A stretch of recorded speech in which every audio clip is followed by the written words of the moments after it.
할렐루야, 그리스도를 날마다 드리는 예배 5월 6일 말씀 보겠습니다.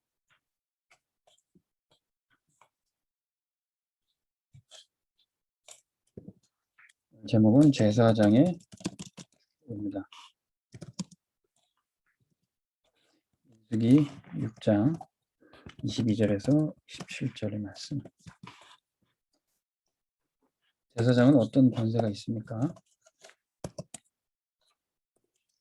신명기 21장 5절 말씀을 보니까 제사장에는 세 가지 권세가 있는데, 첫 번째 예배권, 이스라엘 백성들을 대표하고 인도해서 하나님 앞에 제사하고 예배할 수 있는 특권이 있습니다. 그리고 축복권, 하나님이 주신 축복을 대신해서 이스라엘 백성들에게 전달하는 그런 축복권이 있습니다. 판결권, 하나님의 말씀, 법에 비추었을 때 이것이 옳으냐 잘못되느냐 그걸 판결할 수 있는 권세가 있습니다. 제사장이 이스라엘 백성을 저주할 권세는 없고, 하나님의 말씀에 맞게 그들의 삶을 분별할 수 있고, 또 그들을 축복하고 권면할 수 있습니다. 그 중에 제사장을 통해서 하나님의 축복을 받는 것이 참 중요합니다.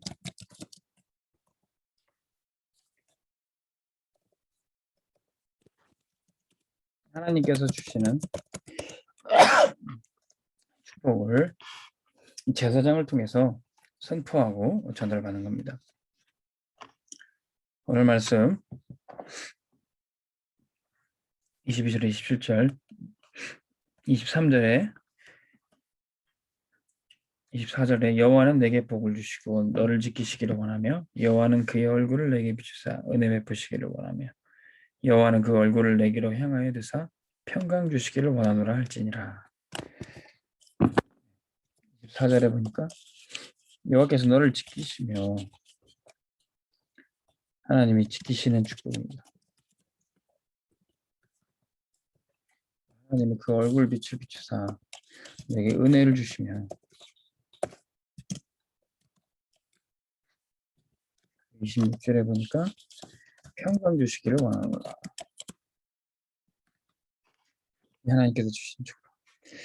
우리는 하나님의 축복을 받아야 된다. 세상적으로 구하고 또 명예를 얻고 성공하는 것보다 하나님이 주신 축복을 어떻게 누릴 것인가. 세상적으로 잘 나가는데 하나님의 복을 받지 못하면 그것이 축복이 아니라 저주입니다. 하나님의 복도 받지 못한 사람이 돈도 벌고 건강하다면 그것이 저주입니다. 하나님의 복을 받지 못하고 가족끼리 화목한 사람은 그게 행복이 아닙니다. 우리는 하나님의 복을 먼저 받고 그 은혜와 평강을 누려야 될 것입니다. 그리고 그 복을 받고 우리 후대에게 전달해야 됩니다. 이스라엘 백성들이 그 축복을 어떻게 전달했습니까? 유월절, 오순절, 수장절. 이스라엘 백성들이 하나님의 구원의 축복을 받고 그것을 유월절, 오순절, 수장절의 언약으로 전달을 했던 겁니다. 그리고 하나님 앞에 나와 예배하고 축복받을 수 있도록 그 광야길 가운데 있으면서도 성막을 지으라고 그랬습니다. 그 성막에 모여서 회막의 예배를 드렸습니다. 그리고 이스라엘 백성들의 모든 장막이 그 성막 중심으로 창을 열고 예배 축복과 모든 은혜를 드렸습니다. 그래서 이렇게 성막, 회막, 장막 중심으로 말씀 따라갈 때 홍해가 갈라지고 요단이 갈라지고 여리고가 무너지게 됩니다.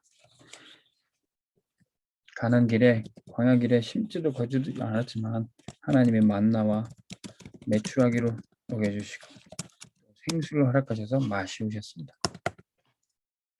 그래서 마침내 이 축복을 누렸던 이스라엘 백성이 가나안 땅에 들어가고 정복하게 됩니다.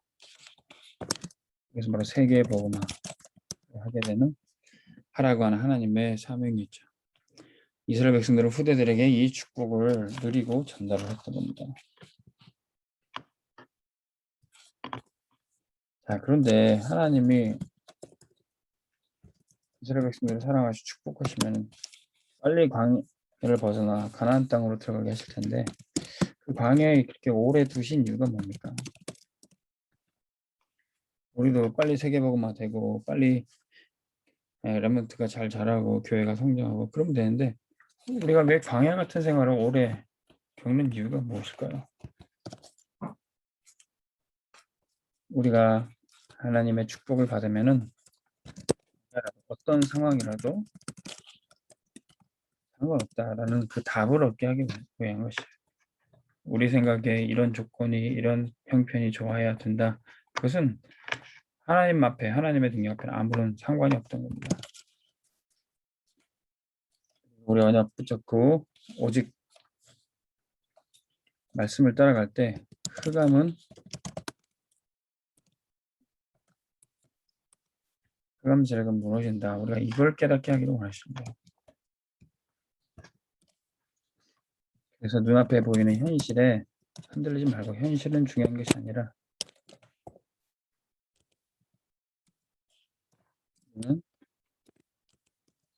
영적 사실. 우리가 언약 붙잡고 기도할 때 성삼위 하나님이 눈에 보이지 않게 함께 하시고 보호자의 축복으로 더하여 주시는 거죠. 우리 가는 길에 앞서 천군과 천사들을 보내주시고 구름 기둥과 불 기둥으로 인도하십니다. 이스라엘 백성들이 광야에서 이것을 체험했던 겁니다. 그래서 많은 사람이 필요 없이 이런 영적 사실, 이 영적 축복을 누리는 사람 한 사람 나로 말미암아 모두를 살린다.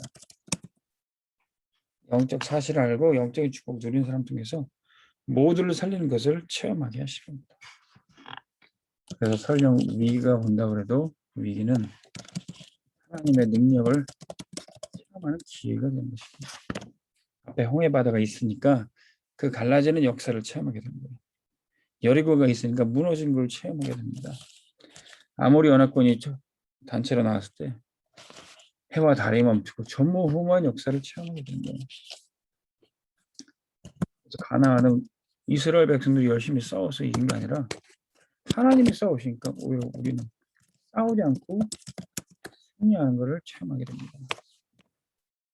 우리의 힘으로 능으로 되지 않고 오직 여호와의 능력으로 여호와의 신으로 말미암아.